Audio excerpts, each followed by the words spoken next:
முடியாது என்று வரைவிலக்கணம் தரப்பட்ட ஒரு உயிரினம் மனிதனாக மட்டும்தான் இருக்க முடியும். இதுக்கெல்லாம் கைத்தட்டலாம், ஒன்றும் தப்பு கிடையாது. எல்லாரும் தண்ணி பாட்டில் வாங்குறதுலையும் பரபரப்பாக இருக்கிறீங்க. நான் கொஞ்ச நேரத்தில் முடிச்சிருவேன், இல்லை கொஞ்சம் கவனித்து கேட்டால் தானே நம்ம எதாவது சொல்ல முடியும். மனிதனை எந்த அளவுகோலுக்குள்ளேயும் நம்மளால் அடக்கவே முடியாது. அவன் ரொம்ப விசித்திரமானவன், நம்ம ரொம்ப வினோதமானவனாக இருப்பான். மனிதனை கண்டுபிடிக்கிறதே ரொம்ப கஷ்டம். அதனால தான் ஒரு அறிவியல் கண்காட்சியில் 3 பெட்டியை சின்ன பிள்ளைங்க பள்ளிக்கூட மாணவர்கள் தயார் செஞ்சு வச்சுருக்குறாங்க. 3 பாக்ஸ் இருக்குது. அவங்களுடைய ஆங்கில ஆசிரியரை கூப்பிட்டு, ஐயா அந்த டப்பாவை எல்லாம் தரங்க அப்படின்னு இருக்காங்க. முதல் டப்பாவில் என்ன எழுதியிருக்குன்னா, இதற்கு பல்லில் விஷம் அப்படின்னு எழுதியிருக்குது. அவர் என்னது இதுன்னு டக்குன்னு திறந்து பார்த்தா உள்ள ஒரு பாம்பு படம் ஒட்டியிருக்கிறாங்க. ஆமாம், இதுக்கு பல்லில் விஷம் சரிதான் அப்படின்ட்டு அடுத்த டப்பாவை திறக்கிறார். அதில் என்ன எழுதியிருக்குன்னா, இதுக்கு கொடுக்கில் விஷம் அப்படின்னு எழுதியிருக்கு. அப்போ இது என்னவா இருக்குன்னு திறந்து பார்க்குறார். ஒரு பெரிய தேள் உருவப்படம் வரைஞ்சிருக்கிறாங்க. ரொம்ப சரி. அந்த 3வது பெட்டியில் இதற்கு உடம்பெல்லாம் விஷம் அப்படின்னு எழுதியிருக்கு. இப்படி ஒரு ஜீவனை நம்ம கேள்விப்பட்டதே இல்லையேன்னு திறந்துருக்கிறாரு. கண்ணாடி இருந்திருக்கு. இவர் முகமே அதில் தெரிஞ்சிருக்கு.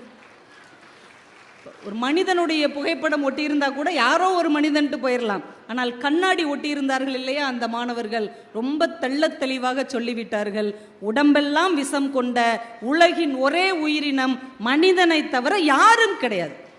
இது ஏன் சிறப்புனா, உடம்பெல்லாம் அது விஷம் வச்சிருக்குங்கிறத யாருக்கும் சொல்லாது. சிரிச்சுக்கிட்டே இருக்கும், அழகாக இருக்கும், நல்லா ட்ரெஸ் பண்ணியிருக்கும், பக்கத்தில் உட்காந்துருக்கும், தோளில் கை போட்டிருக்கும், பின்னாடி குழி தோண்டிக்கிட்டே இருக்கும். அசந்த நேரம் அப்படியே உள்ள தள்ளி குழியை மூடி அந்த இடத்துல அது உட்காந்துக்கும். மனிதனை யாராவது கண்டுபிடிக்க முடியுமா? மனிதனுடைய சிந்தனையை யாராவது எடுத்து பார்க்க முடியுமா?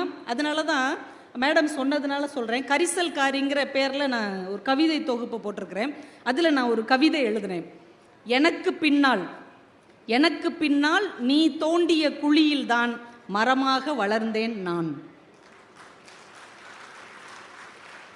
தள்ளி விடுறதுக்கு ஒரு மனிதன் இருந்தால் தூக்கி விடுறதுக்கு ஒரு மனிதன் இல்லாமலா போய்விடுவான். அந்த நம்பிக்கையில் தான் இன்னும் இந்த உலகம் சுற்றி கொண்டே இருக்குது. மனிதன் 3 வகையானவர்கள் அப்படின்னு ஒரு புத்தகத்தில் படித்தேன். ஒரு மனிதன் எப்படி இருப்பாங்களாம், சர்க்கரை பொம்மை மாதிரி இருப்பாங்களாம். நீங்கள் சர்க்கரை பொம்மையை ஒரு தண்ணிக்குள்ளே போட்டால் என்ன ஆகும்? தானும் கரைஞ்சு அந்த தண்ணீரையும் இனிமையாக்கி விடும். சில மனிதர்கள் களிமண் பொம்மை மாதிரி இருப்பாங்களாம். அவங்கள தண்ணிக்குள்ளே போட்டிங்கன்னா அது தானும் கரைஞ்சி அந்த தண்ணியவும் சகதியாக்கிரும். இன்னும் சில மனிதர்கள் பஞ்சு பொம்மை மாதிரி, அவங்கள தண்ணிக்குள்ளே போட்டிங்கன்னா அவ்வளோ தண்ணியவும் தானே உறிஞ்சிக்கிறோம். இந்த மனிதர்கள் 3 வகைதான். ஒன்று, தான் மட்டும் நன்றாக வாழ வேண்டும் என்கின்ற சுயநலம் கொண்ட மனிதர்கள். இன்னும்